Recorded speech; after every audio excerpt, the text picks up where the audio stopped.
สบายดีฟังเล่าฟังไทยเด้อสงกรานต์มื้อนี้สาวสวรรค์บาวจำปาสักกะสิมาตำมาหุงสู่กินเนาะริมสาบัวบรรยากาศงามๆแบบบ้านเฮาแล้วนะก่อนสิไปตำมาหุงนางอ่อนก็มาเก็บบัวก่อนเนาะมีทั้งดอกทั้งหมากมีแต่งามๆทุกคนนางอ่อนเป็นคนกินหมากบัวสำก็เอาเต็มหมากแล้วมื้อนี้เต็มหอบหลังจากที่ได้หมากบัวสมใจแล้วนางอ่อนก็มาซับหมากหุงเนาะแต่ว่าบรรยากาศงามแห้งทุกคนคอยก็พยายามถ่ายให้ได้บรรยากาศแบบให้มันครบนะเพราะว่าบรรยากาศมันแบบ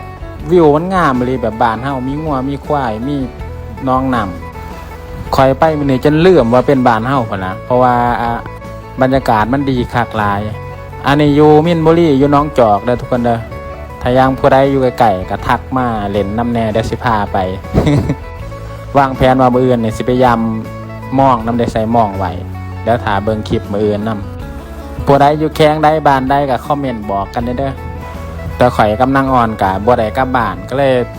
มีเวลาว่างเลาะหาบอลนั่งเล่นชิวๆนะเพราะว่าถ้าสิไปเล่นไปเที่ยวก็หมู่เฮาก็เงินบ่หลายนะทุกคนก็เลยหาวิวสื่อมาคุงมันต่ำจังซี่แหละทุกคนเพราะว่ามันก็ใส่งบบ่หลายนะอีกอย่างมันก็ได้บรรยากาศบ้านๆเฮาแซ่บพร้อมมาได้ทุกคนกินน้ำกัน